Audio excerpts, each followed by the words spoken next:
गुफ्तगू मुकम्मल कर ले, लेकिन आप तवज्जो करें, 2-3 बात पढ़ता हूँ, बात मुकम्मल करता हूँ, ध्यान दें। इमाम जाफर सादिक, जिसको अल्लाह ने जन्नत बेचने का इख्तियार दिया, एक मर्तबा इमाम जाफर सादिक के पास उनका एक पड़ोसी आया और कहने लगा, हजरत मुझे घर बेचना है, मैं घर बेचना चाहता हूँ। फरमाया ठीक है, हमें बेच दो। हजरत कीमत? फरमाया कि यहाँ अगर तुम ये घर मुझे बेच दोगे तो इसके बदले में मैं तुम्हें जन्नत में घर दूंगा। ये मालिक जन्नत की औलाद के लहजे हैं, हम तुम्हें जन्नत में घर दे देंगे। कहा हजरत, लेकिन उस दौर के लोग भी कितने सच्चे सुच्चे थे, अकीदे के अच्छे थे। उन्होंने कहा हजरत दस्तावेज तो तैयार करनी होगी ना, तो आप हमें लिख के दे दें, घर आपका हम लिख के देते, जन्नत हमारी आप लिख के दें। इमाम जाफर सादिक ने लिख दिया, हमने इससे घर लिया, उसके बदले में जन्नत दी। और हज के अय्याम आए, इमाम जाफर सादिक चले गए हज के लिए। कहाँ गए? हज के लिए।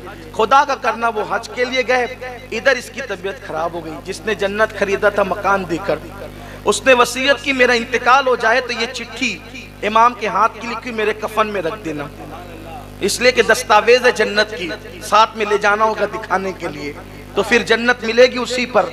अब हुआ इंतकाल, घर वालों ने रख दिया कफन में रख दिया। इमाम जाफर सादिक हज करके वापस आए।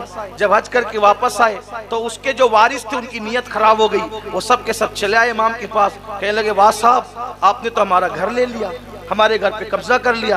इमाम ने फरमाया हमने कब्जा नहीं किया, हमने खरीदा है उसूल के मुताबिक। कहा कितने में खरीदा? कहा पूछो। कहा उसका तो इंतकाल हो गया, हम उसके वारिस है। कहा देखो, हमने उसको जन्नत में महल दिया था और यहाँ का घर खरीदा था। तो कहा वो दस्तावेज लिख कर दी थी।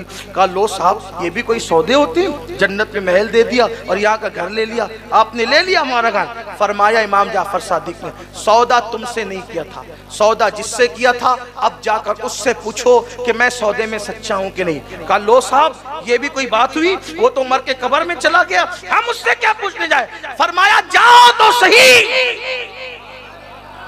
जाओ तो सही।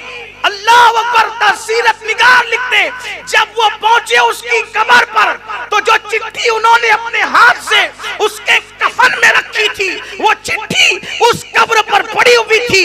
एक तरफ इमाम जाफर सादिक की तहरीर थी और दूसरी तरफ उसकी तहरीर थी कि इमाम ने जो वादा किया था, उस वादे के मुताबिक मुझे जन्नत में महल मिल चुका।